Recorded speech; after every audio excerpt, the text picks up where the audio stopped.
رضي الله عنه يروي عن أبي الحسن السدلي أنه قيل له يا علي طهر ثيابك من الدنس تهدى بمداد الله في كل نفس.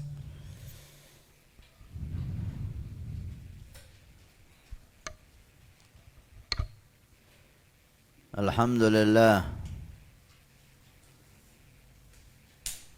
حمدا يوافي نعمه ويكافئ مزيده والصلاة والسلام على سيدنا رسول الله محمد بن عبد الله وعلى آله وصحبه ومن تبعه بهداه إلى يوم لقاء الله. أما بعد. Di sore hari yang penuh barakah ini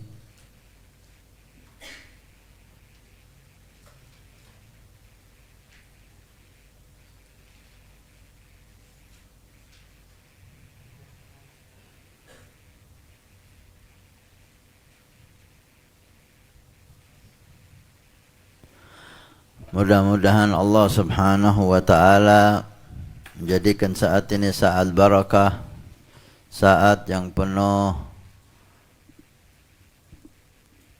rahmah, dicatat oleh Allah sebagai bentuk amal saleh, ibadah yang nanti kita nikmati hasilnya di alam barzah dan di hari kiamat.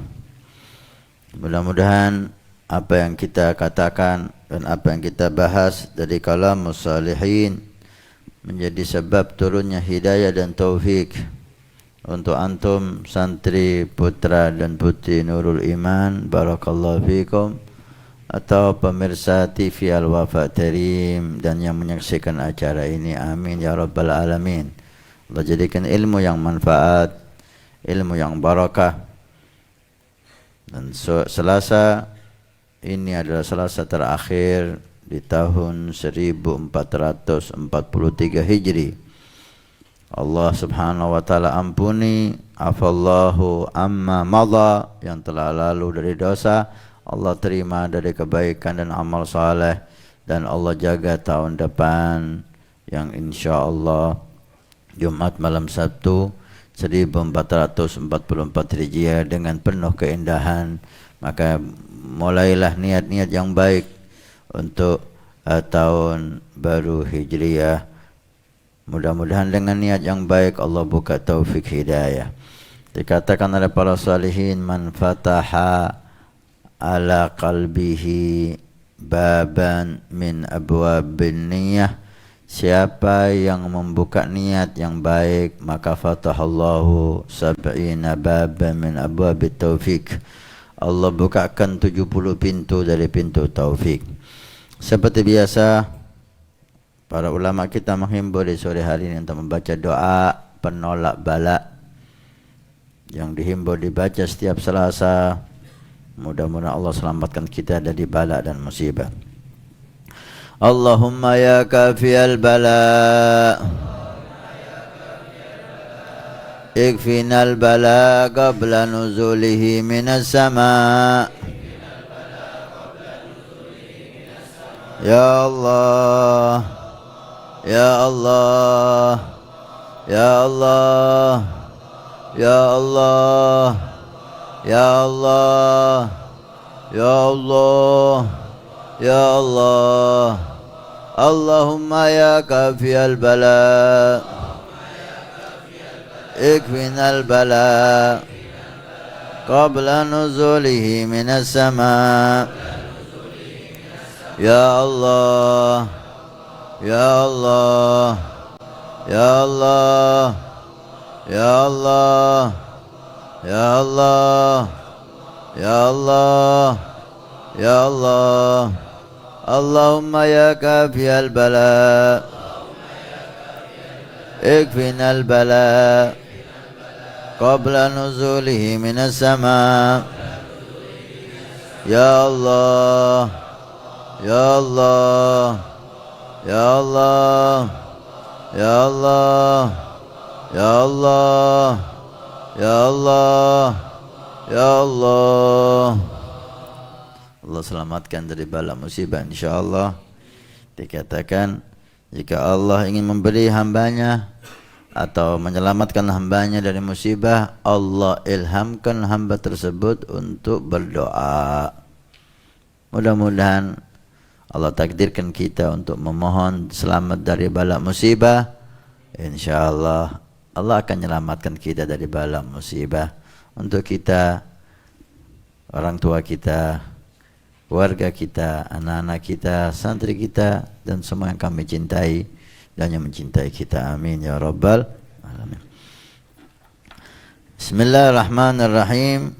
Berkata Al-Habib Idrus bin Umar Al-Habsyi dalam kalamnya, Yurwa an Abil Hasan Asyadili annahu qil ya Ali tahhir thiyabaka minad danas tuhda bimadadillah fi kulli nafas.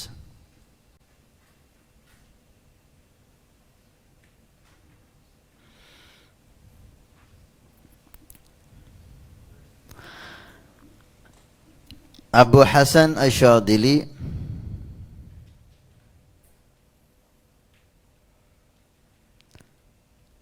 Ali bin Abdullah bin Abdul Jabbar Asyadili Al-Maghribi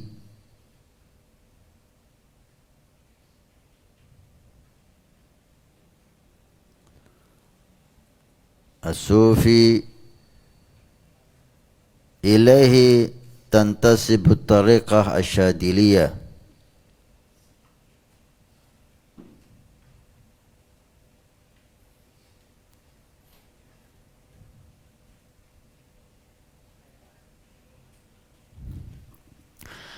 Beliau salah satu aulia ulama sufi. Kalau udah sufi itu berarti pujian yang hebat. Ada yang bersih zahir batinnya dari sifat-sifat yang jelek. Nama beliau Ali bin Abdullah bin Abdul Jabbar Asyadili Al-Maghribi. Beliau dari Maghrib, dari Maroko. Banyak di Maroko para aulia as-salihin, dan rata-rata nisbahnya kepada Al-Imam Hasan bin Ali bin Abi Thalib. Kalau Hadramaut dan sekitarnya termasuk Indonesia, aulia ulama yang di sana rata-rata yantasib bernisbah kepada Imam Hussein Al-Syahid bin Ali bin Abi Thalib. Tapi yang ada di Maghrib rata-rata nisbahnya kepada Al-Imam Hasan bin Ali bin Abi Thalib. Termasuk dikatakan Abul Hasan Asyadili. Beliau julukannya Abul Hasan. Namanya Ali bin Abdullah bin Abdul Jabbar. Tariqah Asyadiliyah yang terkenal dan termasuk tariqah yang sangat banyak pengikutnya, dan tariqah yang banyak menyampaikan orang kepada Allah Subhanahu wa taala, dan banyak ulama Mesir mengikuti tariqah Asyadiliyah. Di antaranya ulama yang terakhir yang masih hidup, Syekh Ali Jum'ah, tariqahnya Asyadiliyah. Nisbah tariqah Asyadiliyah kepada beliau.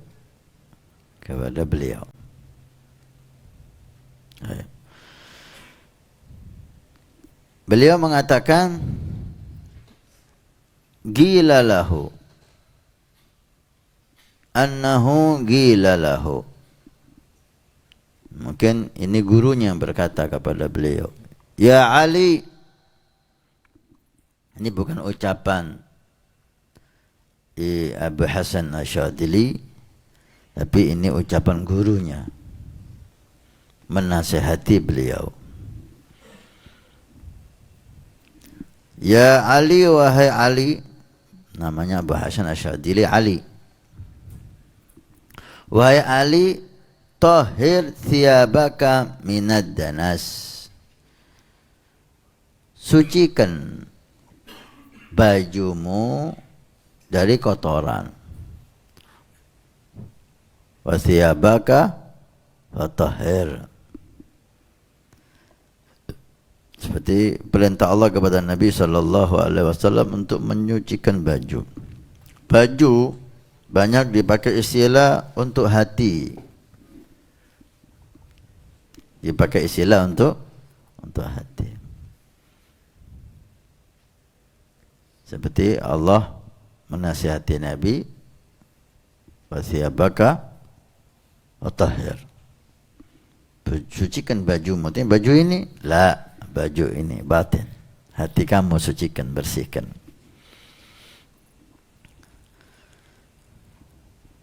Hati yang bersih menjadi syarat seseorang untuk masuk ke hadrah ilahiyah, untuk menjadi tamunya Allah. Hati yang bersih menjadi syarat untuk orang menyambung hubungan dengan Allah. Seperti halnya pakaian yang suci dari najis menjadi syarat untuk diterimanya salat. Syarat diterimanya salat, baju harus bersih. Demikian juga syarat untuk diterima oleh Allah, hati harus bersih. Ini nasihat kepada Imam Abu Hasan Asyadili, dan beliau amalkan, beliau praktekkan. Jadilah beliau orang besar.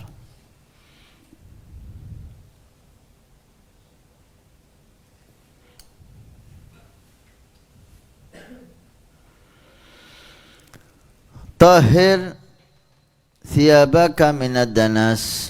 Bersihkan bajumu, artinya bersihkan hatimu dari kejelekan, dari sifat-sifat yang jelek. Sombong, hasud, congkak, iri, dengki, tahgir, merendahkan orang muslim, su'uddan. Bersihkan.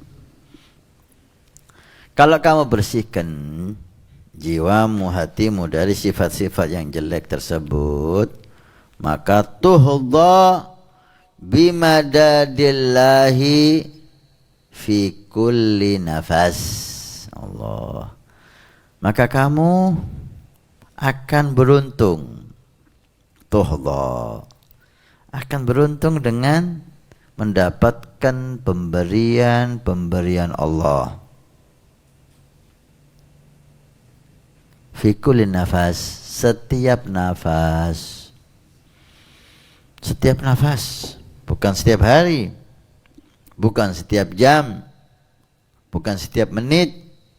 Setiap nafas kamu dapat pemberian Allah. Hujan rahmat di hatimu setiap nafas. Tahu setiap nafas? Artinya setiap detik itu ada. Selalu datang dari Allah Subhanahu wa ta'ala rahmah, barakah, cahaya, terus. Sebab apa? Hati bersih. Karena Allah Subhanahu wa ta'ala tidak melihat baju kita. Baju ini hanya casing ya.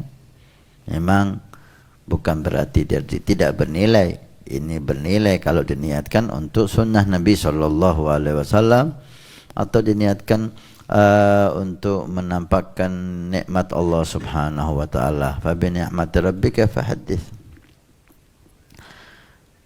Ada pahalanya, tapi bukan ini inti segalanya. Inti adalah hati kita. Inilah tempat yang dilihat oleh Allah. Alakin Allah yanduru ila qulubikum wa niyatikum. Allah tidak melihat badanmu, bajumu, tapi yang dilihat oleh Allah hatimu. Nih, ada apa di sini? Isinya apa? bersih atau kotor. Siapa yang kau cintai? Siapa yang kau benci? Ada tawadhu atau ada sombong? Ada rahmah atau ada kebencian? Ada inkisar atau ada al-ujub? Ini karena Allah melihat hati kita, maka hati yang bersih dan bersambung kepada Allah, itulah tempat Allah menurunkan rahmatnya setiap saat. Okay? Para awliya salihin itu diem aja lebih afdal daripada kita ibadah. Diem lebih afdal daripada kita ibadah. Diem lebih afdal daripada kita zikir. Diem lebih afdal daripada kita ta'ah. Tidur lebih afdal daripada qiyamul lail. Lebih afdal daripada kita qiyamul lail. Kenapa? Setiap nafas dia dapat pemberian Allah. Sebabnya hatinya bersih.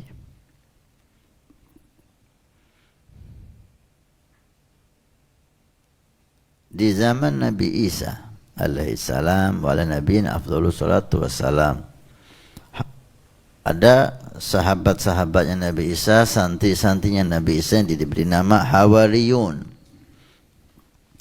Tengah malam ibadah. Ada salah satu di antara mereka yang tidur.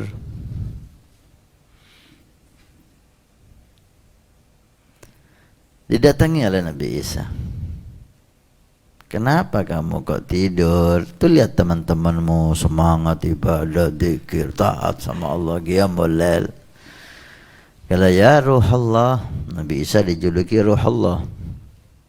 Wahai Nabi Allah, saya sudah beribadah lebih afdal dari mereka. Apa?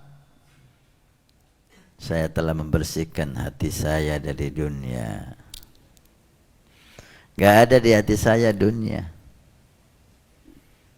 Di hatinya hanya Allah. Mereka beribadah tapi hatinya masih ada dunia. Ini bukan sombong ya, bukan merendahkan. Memang hakikatnya seperti itu. Maka Nabi Isa mengatakan, nim idan, kalau gitu udah ente tidur, tetap mereka kalah sama ente. Tidur. Kalau sudah seperti itu, ini inti ibadah. Apa inti ibadah? Apa inti solat? Apa inti Quran? Apa inti puasa? Membersihkan hati kita dari selain Allah.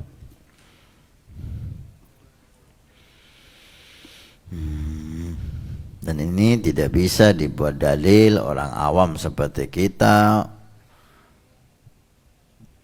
Enggak, malas ibadah, malas taat, alasan hati saya sudah bersih. Ada.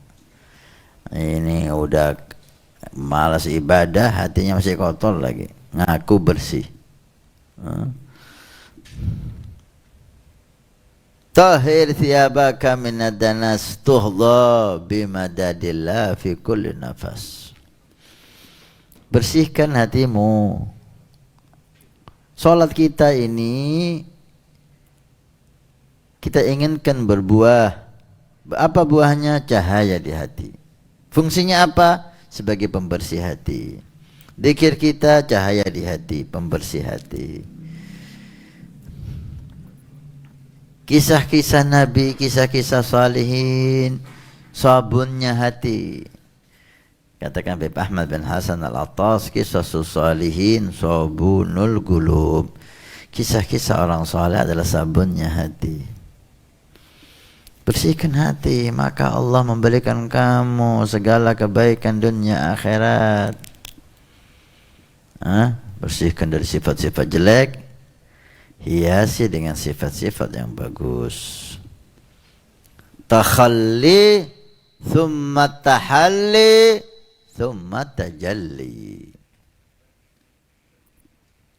Itu tahapan-tahapan orang akan sampai kepada Allah. Takhalli, membersihkan hati dari yang jelek. Mujahadah, caranya kita harus siap di hati kita terus. Kita perhatikan hati kita terus. Ada sedikit perubahan, astagfirullah. Merasa lebih baik dari orang, astagfirullah. Merendahkan orang, astagfirullah. Kapan kita sadar? Ketika kita perhatian dengan hati kita, sibuk dengan hati. Karena hati itu berubah-berubah ya. Maka perlu dijaga, dikawal terus. Ya lepas sedikit udah hilang. Gak tahu kemana kita gak sadar. Dibersihkan dikit demi sedikit. Enggak gampang, karena Habib Abdullah Haddad mengatakan, kami membersihkan santri kami dari satu sifat yang jelek itu butuh waktu kadang-kadang 1 tahun. 1 tahun. Dan dia Habib Abdullah Haddad membersihkan satu sifat yang jelek. Ketika kita sadar ada kejelekan di hati kita dan kita berusaha mengobatinya, itu lebih afdal dari ibadah sekian banyak.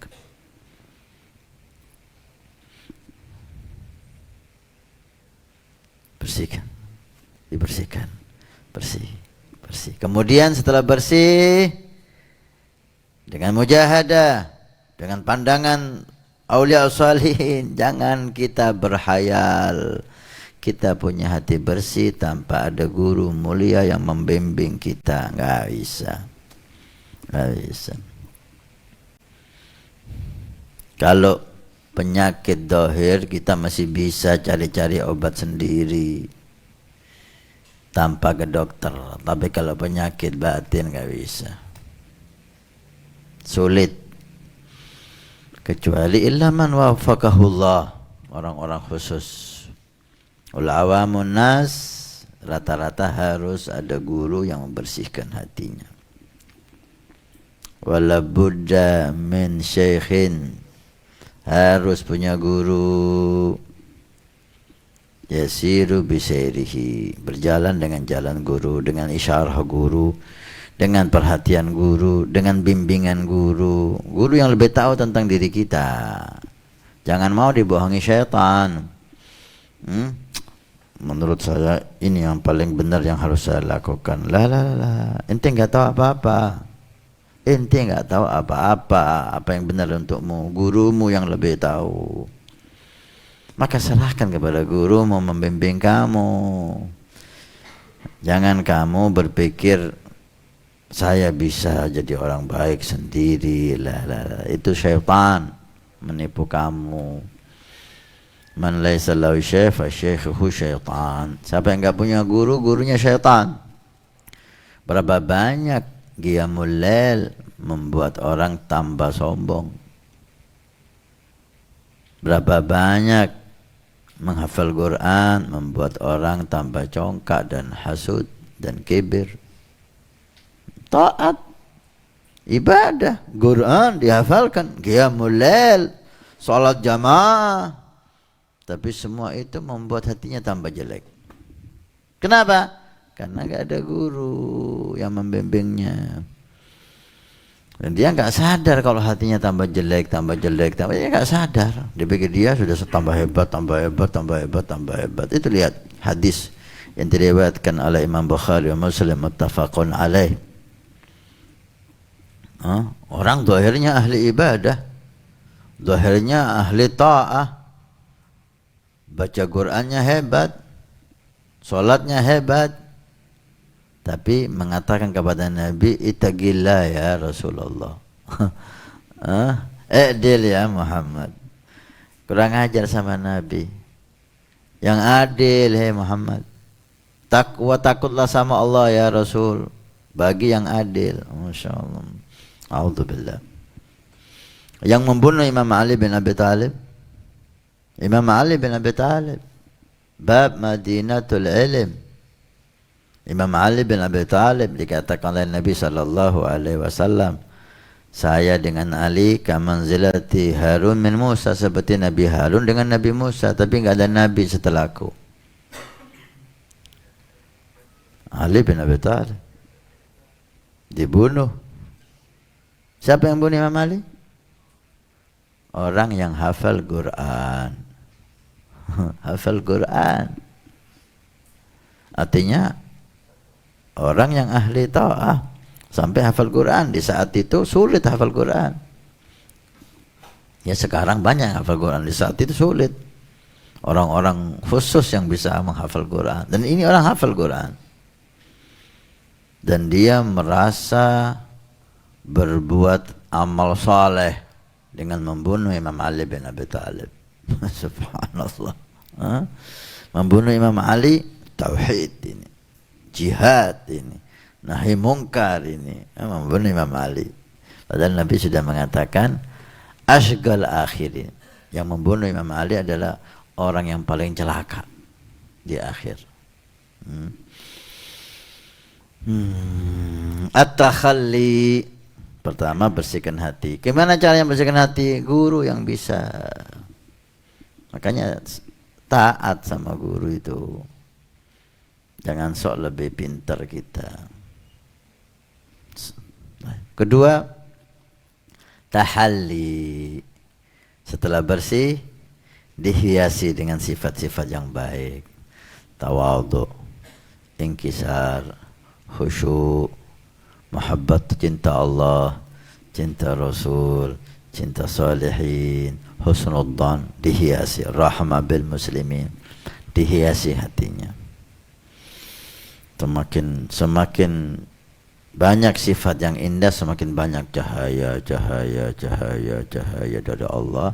Akhirnya membuahkan tajalli. Khalas, dibuka hijab, menyaksikan keindahan sifat-sifat Allah.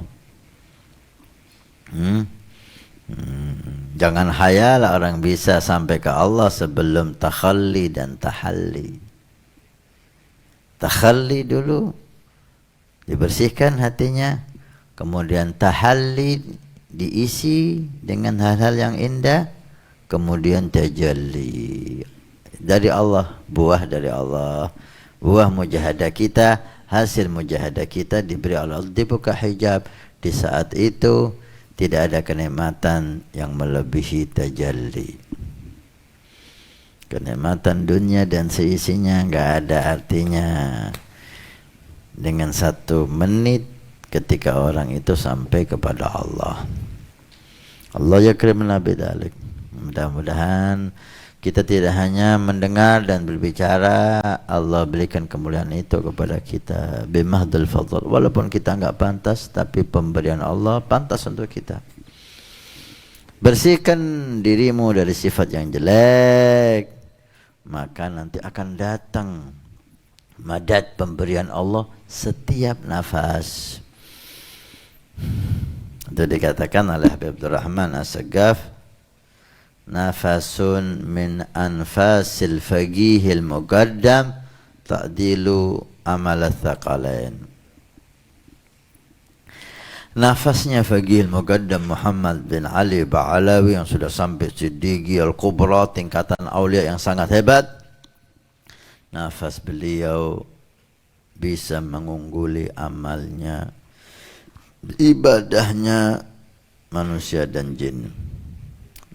Bukan zikirnya, nafasnya. Nah, setiap nafas Allah memberikan kepada beliau luar biasa. Jangankan beliaunya yang sangat hebat, orang yang hadir di depan makam beliau al-faqihil muqaddam, ma min lahzatin, ma min sa'atin wala lahzatin illa warahmah tusab inda daril faqih. Setiap menit, bahkan setiap detik, rahmat Allah itu Allah tuangkan bagi yang hadir di depan makam faqihil muqaddam. Ini yang bicara aulia. Kalau yang bicara aulia pantas untuk kita dengar. Ini bukan omongan orang di jalan. Ini bukan karangan manusia jahil yang bodoh. Ini kalimat manusia yang sangat takut kepada Allah. Tidak bicara kecuali dia melihat dengan mata hatinya. Itu lebih Ahmad bin Hasan Al-Attas. Pernah salah satu orang mengeluh kepada beliau, kita ketika sebelum datang ke Zambal ziarah Faqih Muqaddam, betul-betul semangat, himmah luar biasa. Tapi ketika sampai di depan Faqih kok perasaan itu berkurang. Kenapa? Ada apa ini? Bapak Ahmad bin Hasan Al-Attas mengatakan, kamu udah berdiri di depan Faqih? Iya. Oh, udah cukup, udah selesai.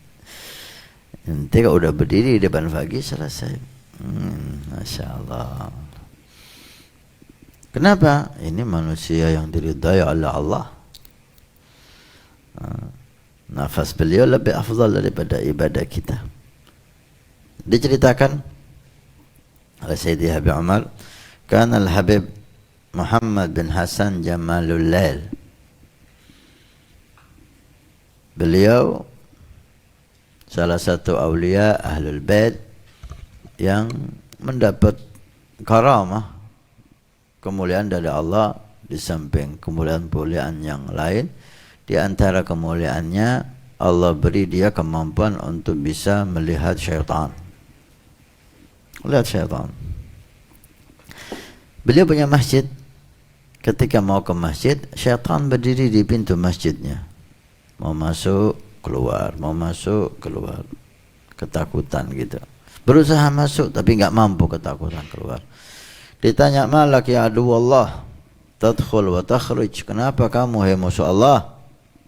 Nah, seperti biasanya keluar masuk ada apa? Ya Allah ya Habib, ana mau goda orang yang sholat itu ada yang sholat di situ, dilihat ada yang sholat, ana mau masuk mau menggoda yang sholat, terus tapi saya tidak bisa mendekat karena ada yang tidur di sampingnya. Ajab, aneh ini. Yang sholat, membaca Al-Quran, membaca zikir, menghadap Allah, setan gak takut. Dengan yang tidur di sampingnya, tidur lupa, setan takut. Ada apa ini? Kok kamu takut sama yang tidur, gak takut sama yang sholat? Gak lama yang sholat, rajul ghafil, orang lupa sama Allah, sekarang aja dia sholat. Dengan mudah, kalau saya bisa mendekat, dengan mudah saya lupakan dia. Tapi yang tidur ini sahib iman, nafasnya membakar saya Habib. Nafasnya membakar. Kenapa nafasnya membakar? Karena dia setiap nafas dapat rahmat dari Allah. Tahir thiyabaka minad danas tuhda bimadadillah fi kulli nafas. Sucikan hatimu dari sifat yang kotor, pemberian Allah setiap nafas akan datang. Subhanallah. Dikatakan ajaban naim yahfad yaqdan. Heran enggak kamu? Orang tidur menjaga orang yang bangun. Yang bangun mestinya jaga yang tidur. Ini enggak, yang tidur jaga yang bangun. Berkat yang tidur, yang sholat selamat dari syaitan. Subhanallah. Ada seorang saleh minal muqarrabin meninggal, telah dikubur. Udah mungkar nakir selesai, berhasil dia jawab semuanya, dan dia dalam kedudukan yang mulia di sisi Allah. Ini yang nalkini baru baca talqin. Dia yang ustadz yang nalkin ini membaca talqin wa qalbu ghafil, hatinya lupa sama Allah. Dia mulutnya baca tapi hatinya lupa. Makam kuburan di depannya, ibrah di depannya, dikit dia baca tapi hatinya lupa. Yang ditalkini si maju sudah sampai ke derajat yang tinggi di sisi Allah, udah enggak butuh talkinnya dia. Ada ahlillah datang melihat hal itu, subhanallah. Yang nalkini ini si ustadz hatinya lupa sama Allah, yang ditalkini udah sampai derajat yang tinggi di sisi Allah, udah enggak butuh sama talkinnya. Al-mayyit yulaggin hayy, ini hakikatnya ini yang mati mentalkini yang hidup ini. Bukan yang hidup nalkini yang mati, yang hidup baca talkin hatinya lupa. Yang mati udah sampai di sisi Allah Subhanahu wa taala dengan derajat yang tinggi. Al-mayyit yulakin hayy. Masyaallah. Bersihkan hatinya. Bersihkan hati kita. Ayo kita bersihkan hati kita. Berusaha dengan apa? Selalu kita jaga hati kita. Kun bawaban ala abwabi qalbik. Jadi kamu itu penjaga hati. Udah jangan ngurus orang, jaga hati. Banyak yang kotor di sini yang perlu kita bersihkan.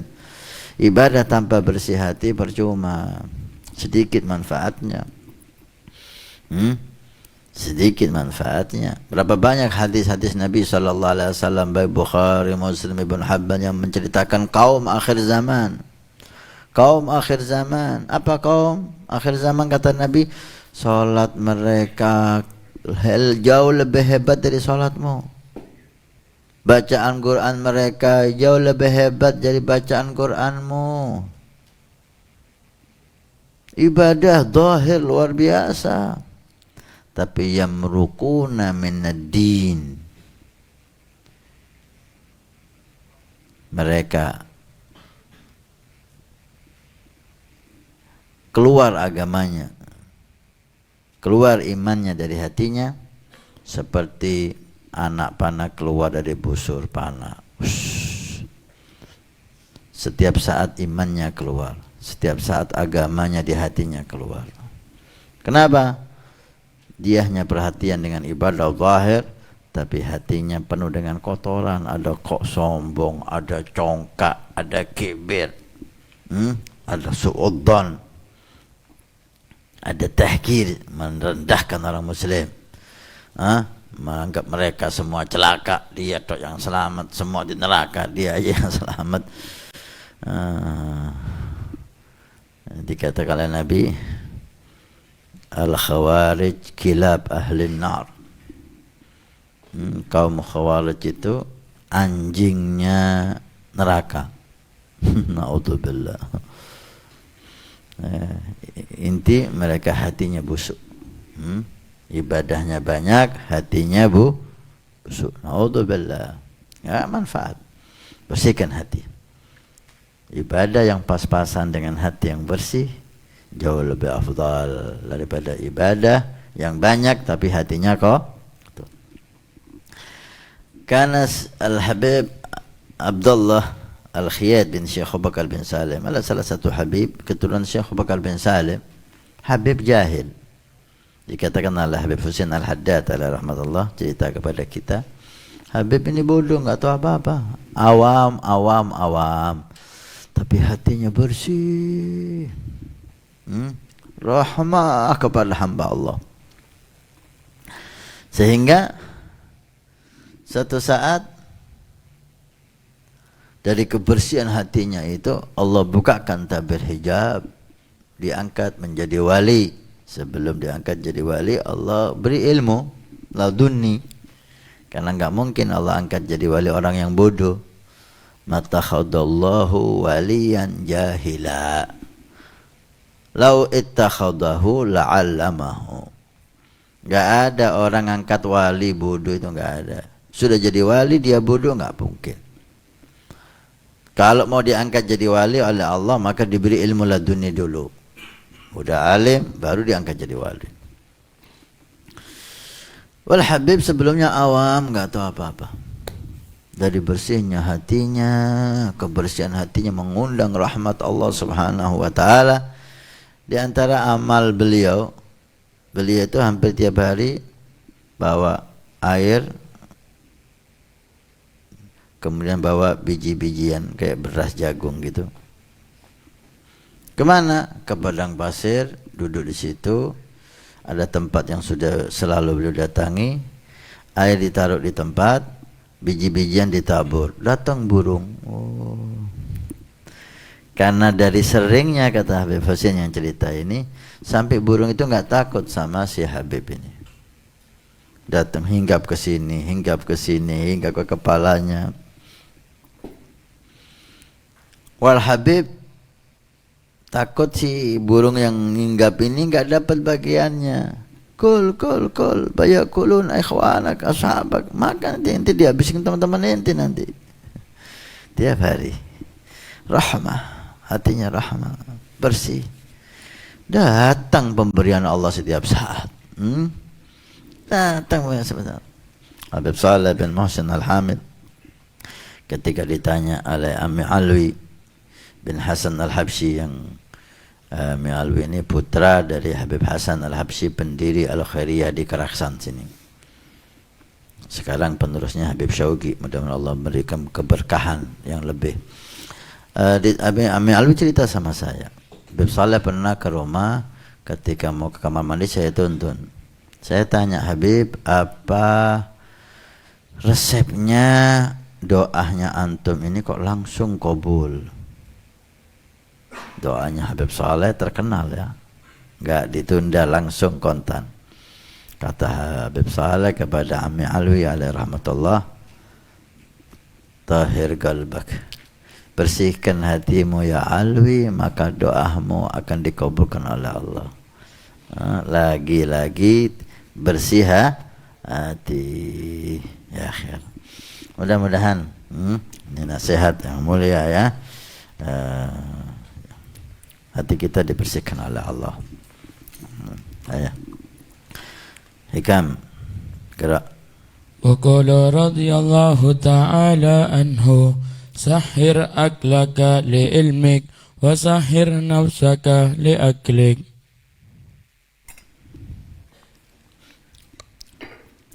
Qala Sayyidina Al-Imam Al-Habib Abdullah bin Alawi Al-Haddad. Coba Roha ke depan, tampilkan itu teks. Sudah tampil.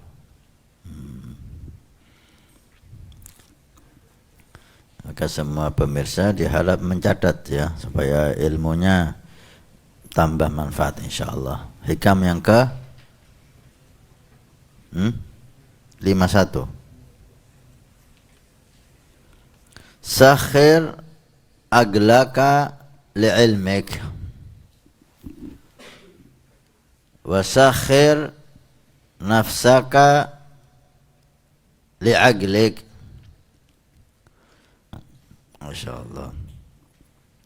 Sakhir aglaka li'ilmik, jadikan akalmu mengikuti ilmumu.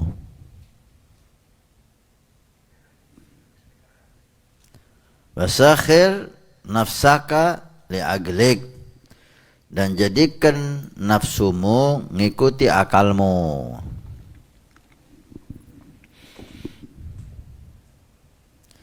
Ada nafas, ada akal, ada ilm. Nafsumu jangan megang kendali, jangan kau jadikan pemimpin. Nafsumu paksa untuk mengikuti akal. Akal ini makhluk Allah yang diberikan kepada kita. Kadang-kadang akal ini disebut dengan golab, kadang-kadang akal ini disebut dengan ruh. Banyak istilah-istilah.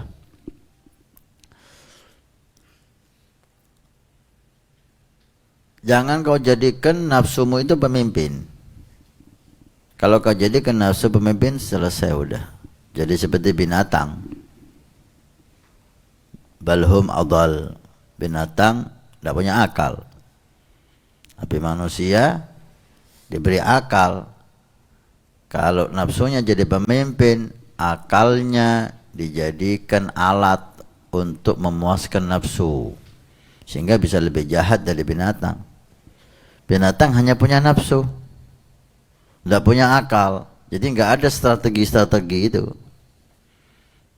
tidak ada tipu daya, itu nggak ada. Wis nafsunya ini ya itu dia lakukan. Makanya nggak ada binatang yang naruh persiapan untuk tahun depan, nggak ada. Lapar kepingin makan ya makan sekarang, besok ya apa katanya besok, nafsunya lapar lagi ya makan lagi. Kalau manusia, oh persiapan 10 tahun, 20 tahun, 100 tahun untuk anaknya, untuk cucunya, tipu dayanya. Ketika nafsunya jadi pemimpin maka rusak semuanya.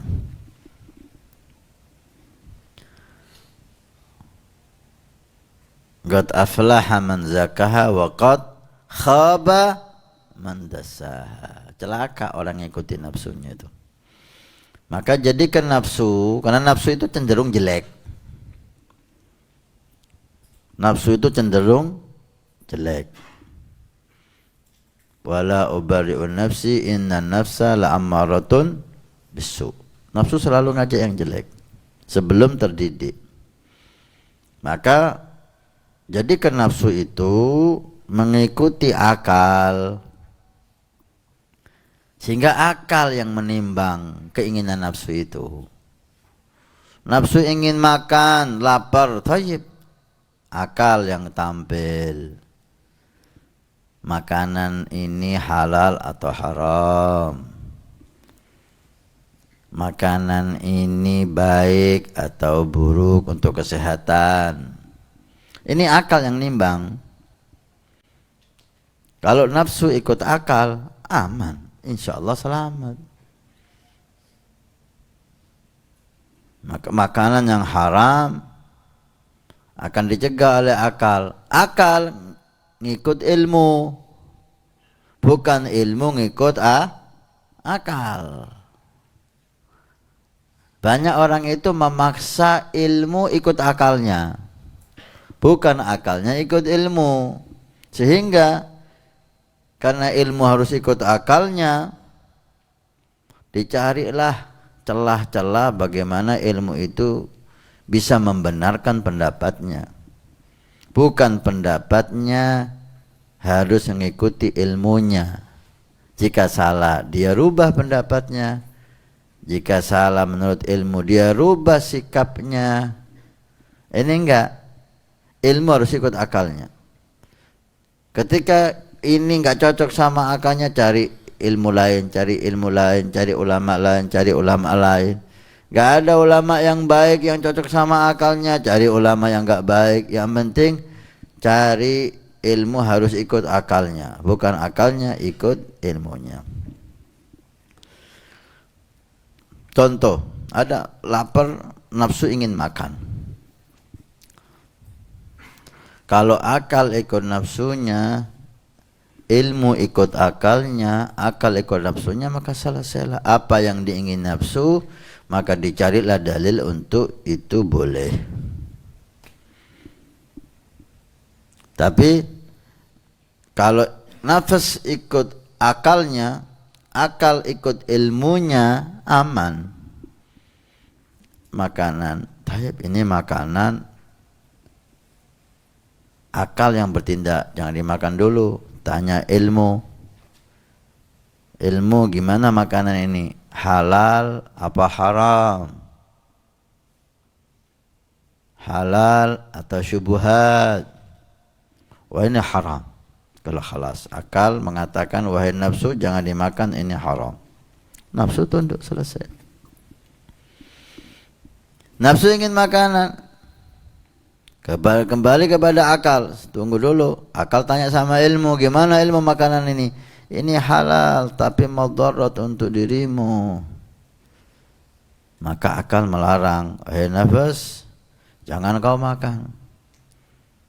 Memang kau ingin makanan itu, walaupun itu halal, tapi membahayakan kesehatanmu. Jangan kau senang 1 menit, 2 menit, 5 menit ketika makan, tapi setelah itu kamu sakit lama. Sabar, jangan makan ini supaya kau sehat terus. Aman orang. Kalau nafsu ikut akalnya, akal ikut ilmunya, maka akan menjadi kehidupan ini indah, akan menjadi orang yang mulia. Kalau tidak, akan dihinakan oleh nafsu.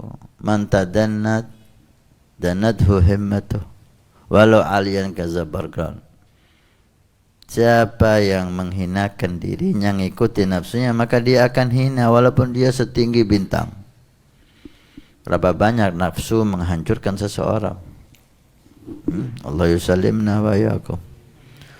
Itu sebagian salihin mentafsiri wansurna 'alal qaumil dhalimin, wansurna 'alal qaumil dhalimin.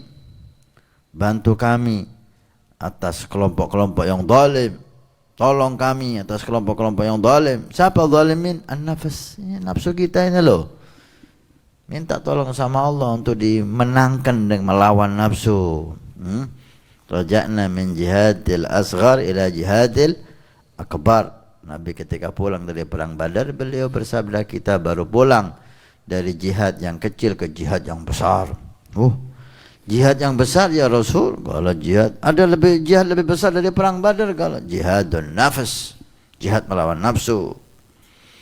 Kalau orang kafir sehebat apapun, dia di luar kita. Kita bisa melihat, kita tahu ini musuh. Tapi nafsu di dalam tubuh kita, kita nggak tahu. Sulit. Sakhir nafsa aglaka li ilmik wa sakhir nafsaka li aglik. Maka ketika nafsu itu nggak mikir panjang, nggak mikir dosa atau nggak mikir bahaya atau nggak mikir panjang dia. Apa yang dia ingini yaitu dia ingin lakukan. Makanan apa yaitu ingin dia makan, minuman yaitu ingin dia minum. Kedudukan itu harus dia dapatkan tanpa pikir panjang. Ini perbuatan, ini makanan, ini minuman, ini kedudukan membuat kita celaka, membuat kita sengsara, nggak ngurus. Yang penting saya ingin ini. Itu sifatnya nafsu. Maka tugas kita, Allah beri akal. Jadikan akal kita yang menimbang, yang mengatur, mengontrol nafsu kita. Sehingga nafsu dikendali, dipegang kendalinya. Mau kepingin makan? Iya. Tak kasih tahu nanti makanan yang halal, yang enak, yang manfaat. Anak gini nih, lah ini enggak manfaat, ini haram, ini madarat. Anak yang ini nih, enggak apa-apa, Allah. Ini bagus, ini halal. Jadi akal yang bisa membedakan mana yang benar, mana yang salah, mana yang jelek, mana yang bagus, itu akal. Akal yang didasari ilmu. Akalnya harus punya ilmu. Punya akal, nggak punya ilmu ya kacar-kacir. Nggak bisa juga. Seperti kemarin, orang yang punya akal, nggak punya ilmu. Seperti orang punya uang, tapi nggak bisa kerja. Nggak manfaat. Orang punya ilmu nggak punya akal, seperti orang bisa kerja tak punya uang. Ya bodoh aja, sama aja, nggak manfaat. Apa manfaat ilmunya dia nggak punya uang? Orang yang punya akal dan punya ilmu seperti orang yang punya uang dan dia pintar kerja, sukses. Ayo kita mulai. Jangan nafsu kita ikuti terus.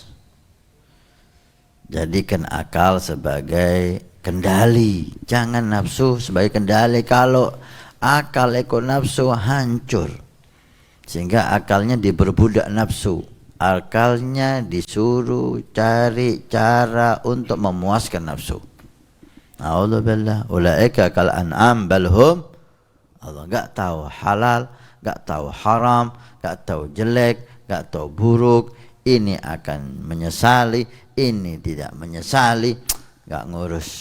Yang penting akal diperbudak, memuaskan nafsunya.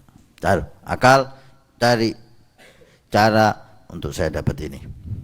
Cari cara untuk saya punya ini. Cari cara untuk saya mendapatkan kedudukan ini. Akalnya disuruh cari cara untuk memuaskan nafsunya. Qad khaba man dassaha. Celaka. Apalagi kalau orang ini punya ilmu, tambah lagi. Ilmunya sama akalnya, akal dibantu ilmu untuk memuaskan nafsu. Habis sudah, selesai. Ini orang jadi apapun celaka. Jadi awam, jadi orang miskin yang celaka. Dia akan menghalalkan segala cara untuk supaya dia puas. Jadi masyarakat juga celaka, jadi pejabat celaka, jadi ulama celaka, jadi apapun dia celaka. Kenapa? Karena yang megang kendali nafas. Kalau sudah nafsu yang megang kendali, udah habis manusia itu. Akalnya ditambah ilmu, diperbudak untuk memuaskan nafsu. Gak malu sama sekali. Nafsu itu gak malu. Ngomong ini, berbuat ini, gak malu sama sekali. Itu jangan. Ayo kita belajar. Nafsu kita harus tunduk dengan akal kita. Akal kita harus bersumber dengan ilmu yang dari Allah. Baru terkontrol dan rapi, ya. Baru nanti jadi manusia yang yushbihul malaika, seperti malaikat. Yushbihul malaika. Masya Allah. Berapa banyak ya orang yang menjadikan akalnya ikut nafsunya. Ilmu dan akalnya diperbudak oleh nafsunya. Mudah-mudahan kita diselamatkan oleh Allah. Amin ya rabbal alamin. Walhamdulillahi rabbil alamin.